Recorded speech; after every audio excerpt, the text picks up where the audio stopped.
Is there honestly anything good to expect from Gotham Knights? We're speaking, of course, of the TV show that is going to air on the CW next year and has already been getting a lot of, talk. Mainly because this show is a spin off of sorts of another property, more on that one later, and many were curious how this would play out. Upon seeing the trailer, they're not exactly convinced that this will be a quality show. But that doesn't mean that it won't be, it's just not that it nailed that key first impression. So given that, what do we actually know about the Gotham Knights series and what it'll be like? Well, number 6, the plot. The plot of Gotham Knights will detail the events that follow the death of Bruce Wayne, as a group of ragtag individuals are wrongfully framed for the murder of Batman. In a turn of events, Wayne's adopted son works with those accused of killing his father, hoping to aid them in clearing their names.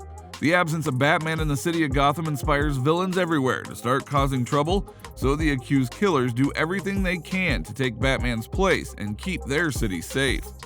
The series will be based on comic books written and created by Bob Kane and Bill Finger.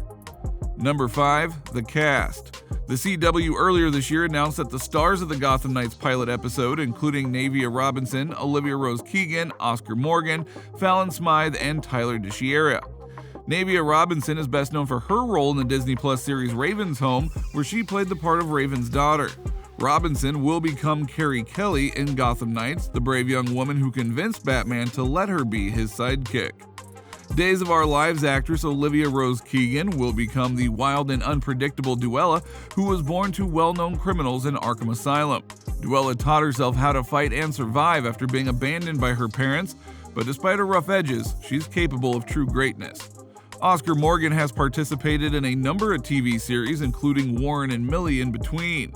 He'll be taking the spotlight as Turney Hayes in Gotham Knights, better known as Bruce Wayne's adopted son. Fallon Smythe and Tyler DeShiera will star as Harper Row and Colin Row, respectively.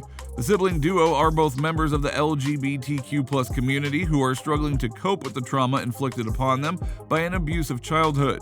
Harper is a genius bisexual engineer who goes by the name Bluebird, and her brother Colin is a transgender teen that's learning how to stand up for himself after years of being beaten down. Smythe is known for her roles in the Disney series titled I Didn't Do It, as well as the Grown-ish series made by Freeform. DeShiera starred in the movies Relish and The Virgin of Highland Park. One of the other big names for the show is that of Misha Collins, whom many CW fans will know and love as Castiel from Supernatural. The man is a very talented actor, and will play this Gotham's version of Harvey Dent. Oh, and if you're wondering, yes, he will be Two-Face, but he'll be Harvey throughout much of the first season. Number 4, the team behind the camera. Gotham Knights will be written by Chad Fiveash, James Stoterow, and Natalie Abrams. Fiveash and Stoterow have worked in the world of DC heroism before, serving as executive producers for the CW Batwoman series. They have also worked together on other popular shows like The Vampire Diaries and Gotham. Not only will Fiveash and Stoterow be show writers for Gotham Knights, they'll be taking on the role of executive producers next to Greg Berlanti, Sarah Schechter, and David Madden. Abrams has worked beside Fiveash and Stoterow before as the executive story editor and one of the writers for Batwoman. In addition to being a Gotham Knights writer, she'll also be the show's co-executive producer. Danny Cannon is set to direct the pilot episode. Number 3, release date. The show has been picked up for a season, and there was even a trailer shown off earlier this year. The show will release in 2023, not unlike the Arrowverse's Last Flame in The Flash, which will be getting its final season next year. The poster for the show highlights the young cast in Gotham, and you would think that things were going to be just like many of the other DC comic shows on the network, set for life. Except that it wasn't like that at all when the trailer came out. Number 2, trailer backlash.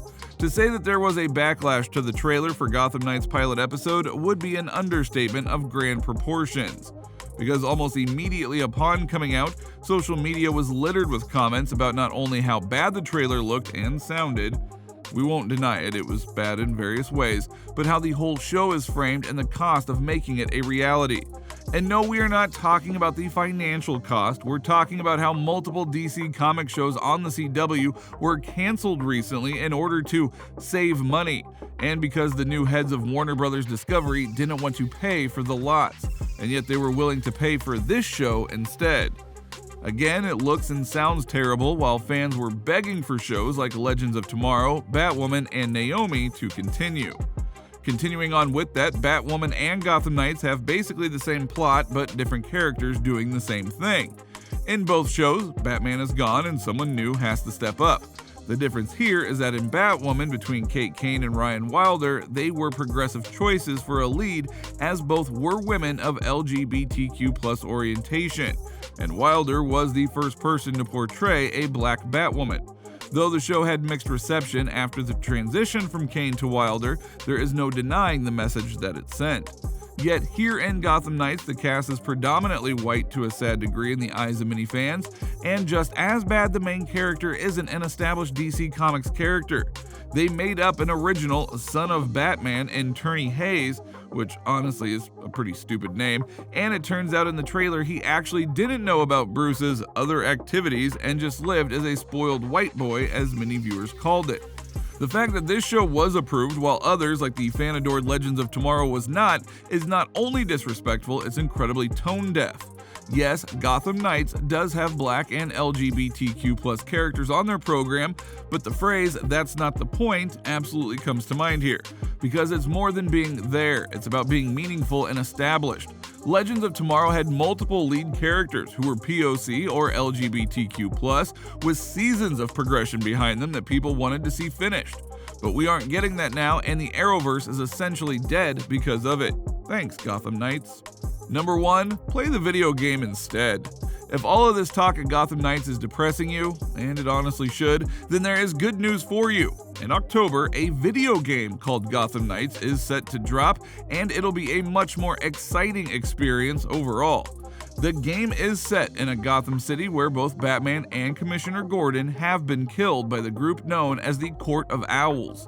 With Gotham now on the ropes, Batman's dying message is for Nightwing, Batgirl, Red Hood, and Robin, Tim Drake in this case, to come together and protect Gotham in his stead.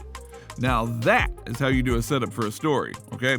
Just as important though is that all 4 characters are going to have different kinds of playstyles, and you'll be able to alter and shape their progression to be a different kind of fighter, depending on what you want them to be. Add to that, there will be plenty of established villains for you to fight, like the Penguin, Mr. Freeze, Clayface, Harley, and of course, the Court of Owls. The game will be coming out in late October, and the anticipation for it is very high. Mainly because they want to see this version of Gotham, how big it is, the history that the dev team worked hard to weave into it, and so on. So of the two, you tell us which will be more enjoyable. What do you think? What do you think of this look at Gotham Knights, both the show and the video game, and what you should expect from it? Does hearing some of these things make you wary of the TV show? Have you seen the first trailer for the show? And if so, what did you personally think of it? Will you avoid it like the plague, like many others? Let us know in the comments below, and we will see you next time on the channel.